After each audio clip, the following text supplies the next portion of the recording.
কারণ শিবিরের চরিত্র ভালো। শিবির মাদক সেবন করে না, চাঁদাবাজি করে না, টেন্ডারবাজি করে না, এরা আদর্শ এবং নৈতিকতা সম্পন্ন। এই হচ্ছে শিবিরের ক্যারেক্টার বাহ্যিকভাবে। প্রিয় বন্ধুগণ, আজকে অত্যন্ত অল্প সময়ে কয়েকটি গুরুত্বপূর্ণ কথা বলতে হবে, এগুলো সবার জানাটা জরুরি। আমাদের দীর্ঘ 15টি বছরে এদেশের আপকামিং যে প্রজন্ম আমরা পেয়েছি, এই প্রজন্মকে এমনভাবে গড়ে তোলা হয়েছে, এরা চোখ খুললেই মনে করে এই বাংলাদেশটা যা দেখি এটা পুরোটাই ইন্ডিয়া গড়ে দিয়েছে। ইন্ডিয়া না হলে এই বাংলাদেশ আসতো না, এরকম একটা সাইকোলজিক্যাল সেন্টিমেন্ট আমার দেশের তরুণদের মধ্যে বিনির্মাণ করে দিয়েছে বিগত ফ্যাসিস্ট সরকার। কিন্তু আমরা বলতে চাই, 1971 সালে যে বক্তব্যটি আজকের এই বাংলাদেশে আমরা পেয়েছি সেটি সঠিক ইতিহাস নয়। বক্তব্যটি হচ্ছে ইন্ডিয়া বাংলাদেশকে সহযোগিতা করে স্বাধীন করে দিয়েছে। এটা কি সঠিক? আমি চ্যালেঞ্জ দিয়ে বলতে পারি, ইন্ডিয়া কোনোদিন বাংলাদেশের স্বাধীনতা চায় নাই। ইন্ডিয়া শুধুমাত্র 1971 সালে চেয়েছিল এই বাংলাদেশ পাকিস্তানের কাছ থেকে কাট অফ হয়ে যাক, বিচ্ছিন্ন হয়ে যাক।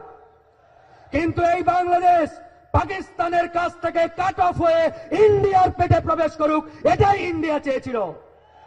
এটার মানে তো ইন্ডিপেন্ডেন্স নয়, এটার মানে তো স্বাধীনতা নয়। স্বাধীনতা মানে বিশ্ব দরবারে মাথা উঁচু করে দাঁড়ানো, স্বাধীনতা মানে চোখে চোখ রেখে বার্গেনিং করা, বিশ্ব দরবারে মাথা উঁচু করে কথা বলা, এটার মানে ইন্ডিপেন্ডেন্স। কিন্তু ইন্ডিয়া এটা চায় নাই। ইন্ডিয়া চেয়েছে বাংলাদেশ পাকিস্তান থেকে আলাদা হও আর ভারতের পেটে চলে আসো, আমাদের উপরে ডিপেন্ডেন্ট হয়ে যাও, নির্ভরশীল হয়ে যাও। এটা কিসের স্বাধীনতা? এই স্বাধীনতার মানে কি? এই প্রশ্নটি আগামীর তরুণ প্রজন্মের কাছে করতে হবে এবং তার ব্যাখ্যা সহ উত্তর তাদের দিতে হবে, তাদের মাথায় পুশ করে দিতে হবে এই উত্তরটি। অন্যথায় এই প্রজন্ম সঠিক ইতিহাস থেকে বিগত 54টি বছর যেভাবে বঞ্চিত হয়েছে, আগামীতেও তারা বঞ্চিত হতে থাকবে। বন্ধুগণ, আমরা 71-এ দেশকে স্বাধীন করেছি। কারা করেছে? দেশের মানুষ, বাংলাদেশের নাগরিকরা করেছে। কিন্তু 71 পরবর্তী আমাদের মহান মুক্তিযুদ্ধের যে প্রত্যাশিত বাংলাদেশ, সেটা আমরা পাই নাই। কারণ 71 পরবর্তী যারা ক্ষমতার চেয়ারে বসেছিল, তারা জাতির সাথে বেঈমানি করেছিল, প্রতারণা করেছিল। তাই কাঙ্ক্ষিত বাংলাদেশ বিনির্মাণ হয় নাই। 1990 সালে এসে আরেকটি বিপ্লব করতে হলো স্বৈরাচারের বিরুদ্ধে। সেই বিপ্লবে অসংখ্য মানুষ জীবন দিলেন, অসংখ্য তরুণ শাহাদাত বরণ করলেন। ওই সময়ের মানুষের মধ্যে একটা প্রত্যাশা ছিল, একটা আকাঙ্ক্ষা ছিল, আমরা একটি স্বপ্নের সোনার বাংলাদেশ বিনির্মাণ করতে পারবো। কিন্তু তখনও পারি নাই। কেন পারি নাই? কারণ 90-এর সেই স্বৈরাচার পতন আন্দোলনের পরে যারা রাষ্ট্রীয় ক্ষমতায় বসেছিলেন, তারাও জনগণের সাথে ওই সময় বেঈমানি করেছেন, প্রতারণা করেছেন। আজকে 2024 সাল, আবার একটি আমরা বিপ্লব করেছি। অসংখ্য ছাত্র জনতা জীবন দিলেন। আমরা আবারও বলছি, আজকের এই বিপ্লব পরবর্তী বাংলাদেশে আমরা যদি কাঙ্ক্ষিত সেই বাংলাদেশ বিনির্মাণ না করতে পারি, আমরা ওপেন এটা বলতে পারি, আগামী 5 বছর কিংবা 10 বছর পরে আবারও আমাদেরকে রাজপথে অধিকার আদায়ের জন্য জীবন দিতে হবে, আবারও মরতে হবে, আবারও শহীদ হতে হবে। আমরা কি সারা জীবন জীবন দিতেই থাকবো? দিতেই থাকবো?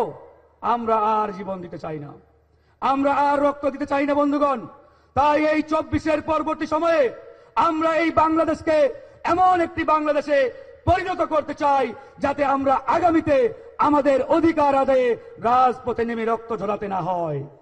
সেই সংগ্রামে বাংলাদেশ ইসলামী ছাত্র শিবির, আমি মনে করি, অগ্রভাগে থাকবে ইনশাআল্লাহ। আজকে শিবিরকে অনেক কথা বলা হয়।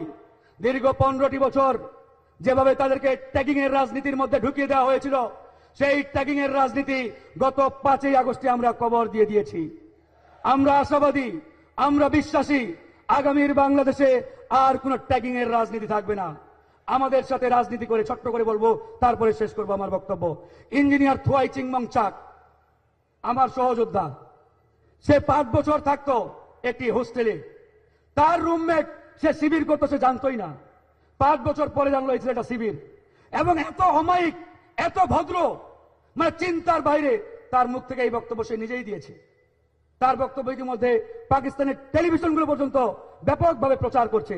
ইঞ্জিনিয়ার থুয়াই চিংমংচাক সে নিজে সাক্ষী দিচ্ছে, শিবিরের নামে রক কাটার যে ট্যাগিং দেওয়া হয়েছিল বিগত 15টি বছর, এটি পরিষ্কারভাবে মিথ্যাচার, পরিষ্কারভাবে মিথ্যাচার।